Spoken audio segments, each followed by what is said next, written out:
Saat tiba nafas di ujung helah, mata tinggi tak sanggup bicara, mulut terkunci tanpa suara.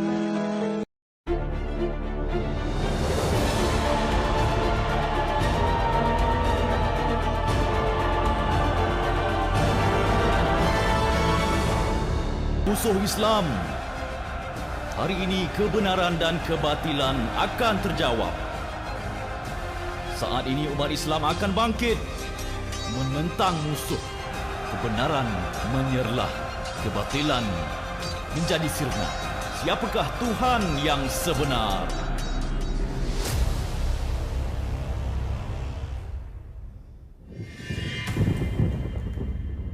Assalamualaikum warahmatullahi wabarakatuh. Al-Qari'ah disebut sebagai hari yang menggemparkan. Juga dikenali sebagai hari huru-hara.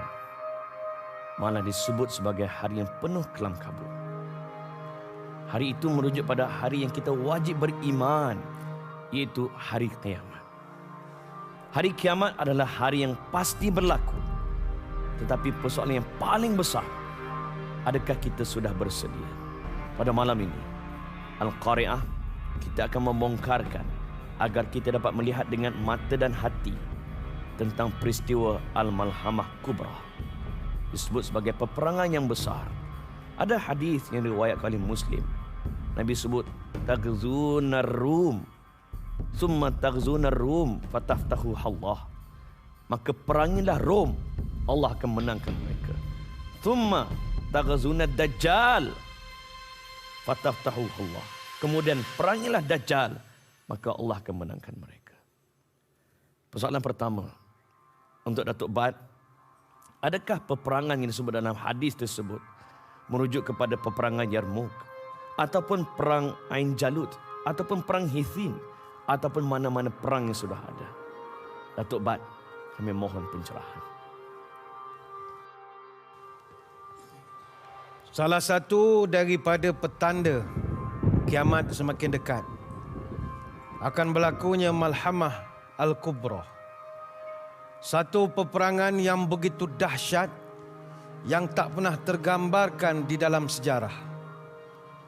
Sebab itu kalau ditanya adakah Malhamah Al-Kubra itu adalah peperangan Yarmouk atau peperangan Hittin ataupun peperangan Ain Jalut, para ulama mengatakan tidak ada yang berani mengatakan kesemua peperangan itu adalah Al-Malhamah Al-Kubra.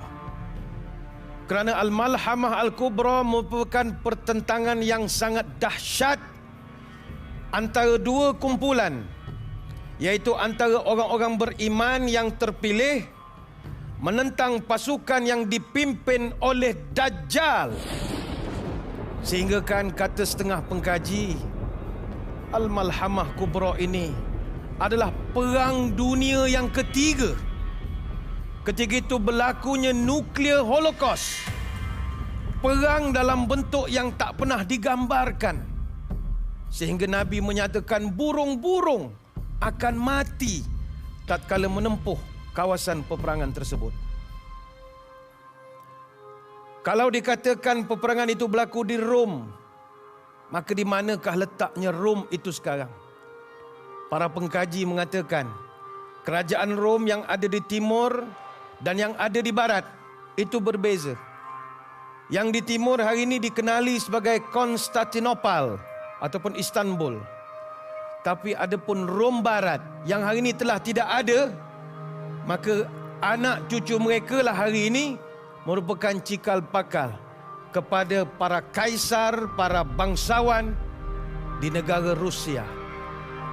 Maka bayangkanlah impak begitu dahsyat. Pertentangan antara orang Islam dikatakan dengan negara Rusia. Adakah ianya akan berlaku? Wallahu a'lam.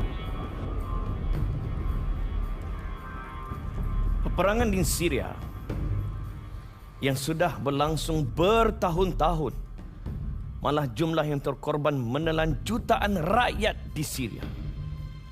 Persoalan besar, adakah Al-Malhamah Kubra ini memberi kesan kepada negara-negara tertentu ataupun satu dunia?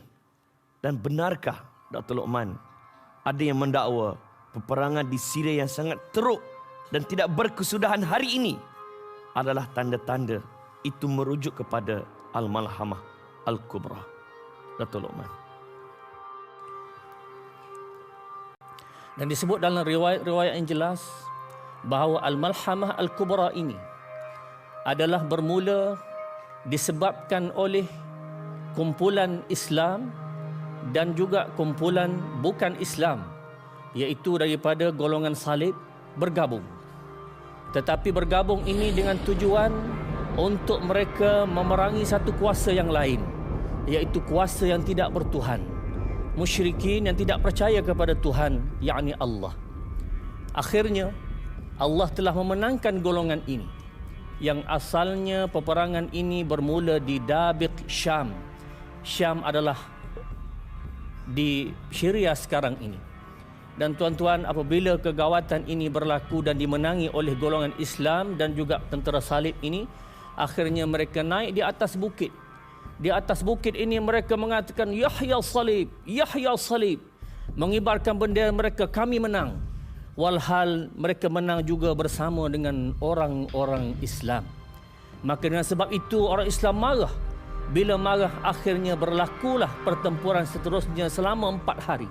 Hari pertama golongan Islam syuhada, syahid dengan begitu ramai. Hari kedua juga sama. Hari ketiga juga sama sehingga hari keempat. Dan ia dipimpin oleh satu orang yang sangat-sangat kita kenali namanya, iaitu Imam Al-Mahdi Al-Muntazir. Persoalannya, adakah peperangan ini hanya akan memberi kesan kepada bangsa-bangsa tertentu ataupun mana-mana blok dalam negara ataupun umat Islam di seluruh dunia?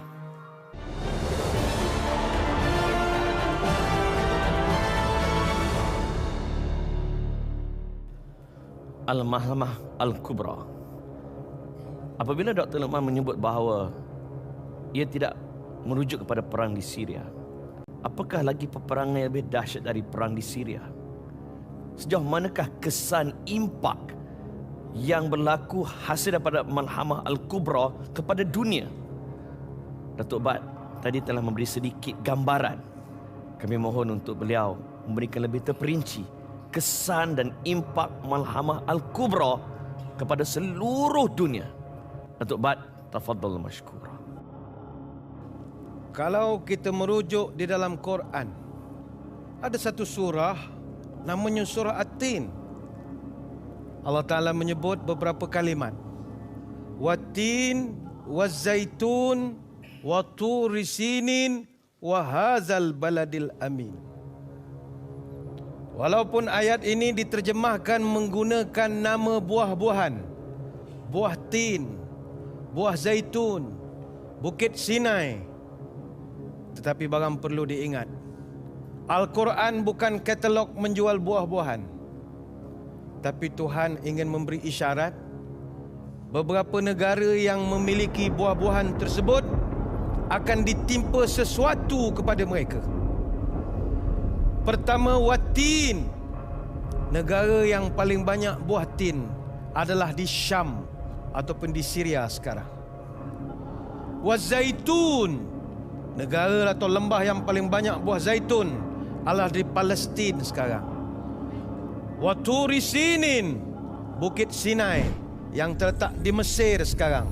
Wa hadzal baladil amin, iaitu Makkah Al-Mukarramah yang terletak di Arab Saudi sekarang.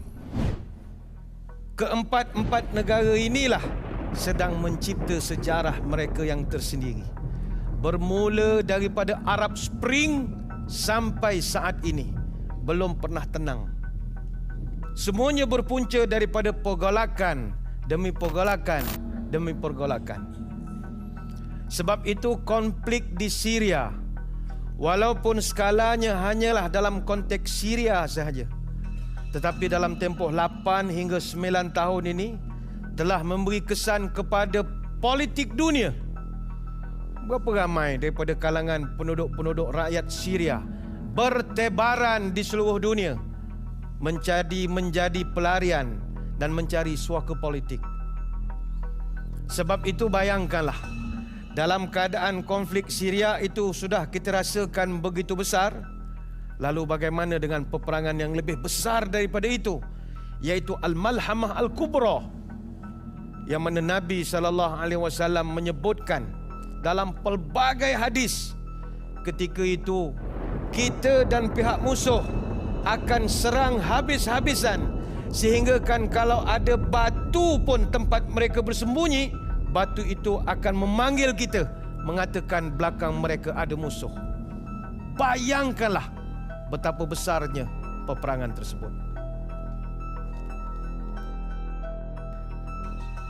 Saya yakin dan percaya penonton di rumah dan dalam dewan ini tertanya-tanya, siapakah yang mengetuai peperangan di antara tentera Islam dan juga tentera kufar? Dan bagaimana riwayat-riwayat hadis menceritakan ciri-ciri peperangan Al-Malhamah Al-Kubra?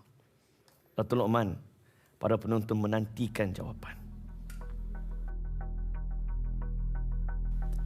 Al-Malhamah Al-Kubra adalah satu peperangan yang begitu dahsyat di antara orang Islam dan juga orang-orang Rom, yang secara umumnya dikatakan oleh para ulama dia adalah Rom ataupun Eropah sekarang.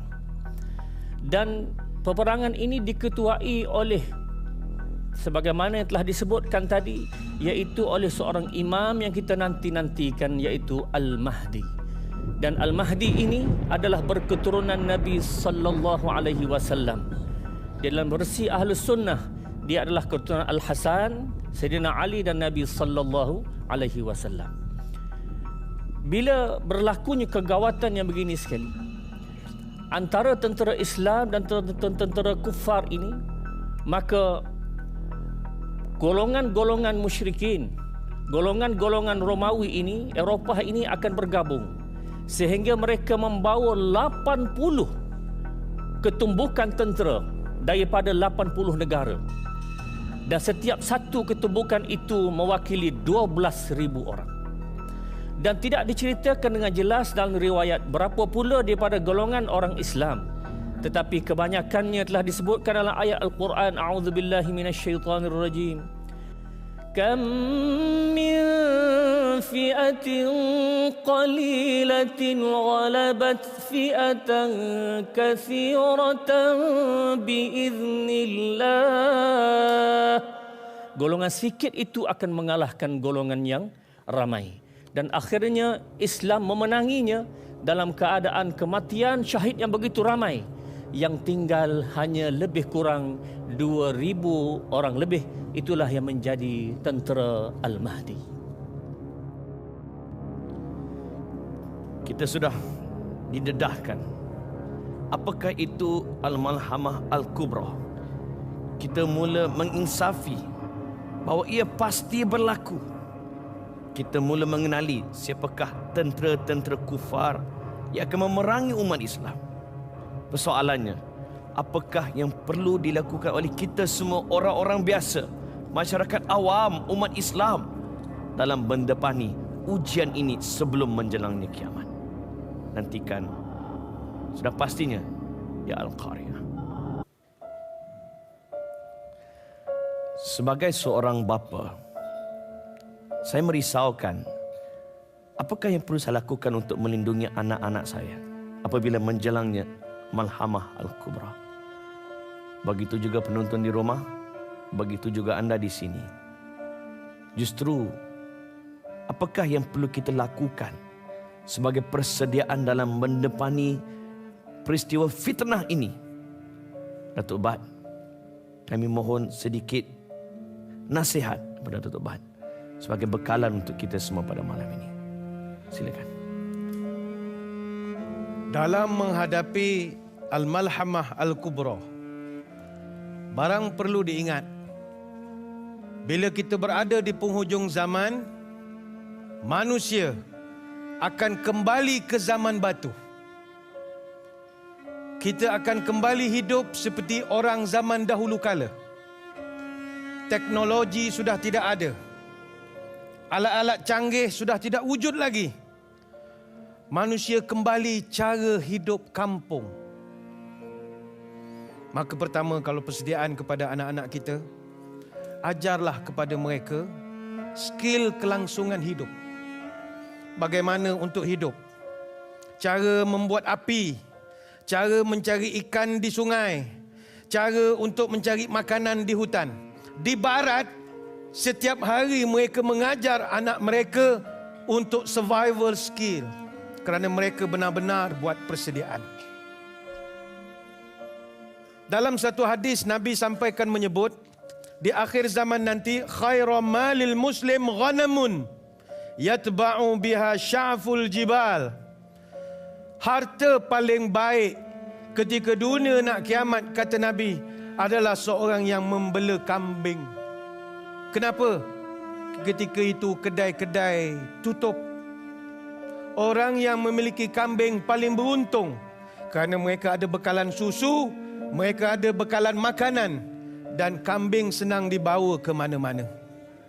Sebagai suatu gambaran, hujung kehidupan manusia, kita balik seperti zaman dahulu kala. Maka buatlah persiapan untuk itu. Satu pesanan yang cukup berharga bukan hanya untuk saya, tapi anda semua.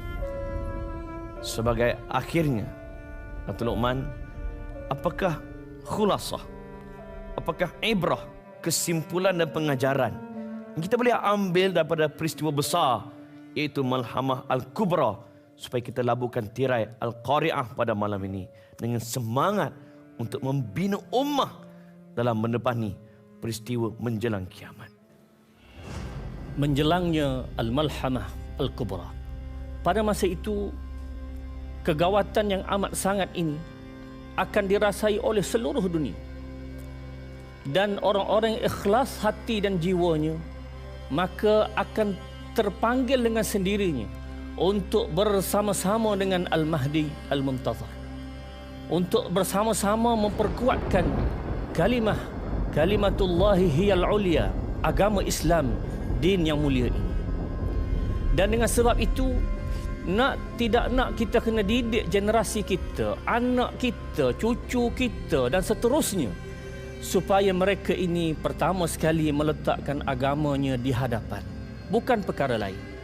Sebab zaman ini telah sampai ke kemuncaknya.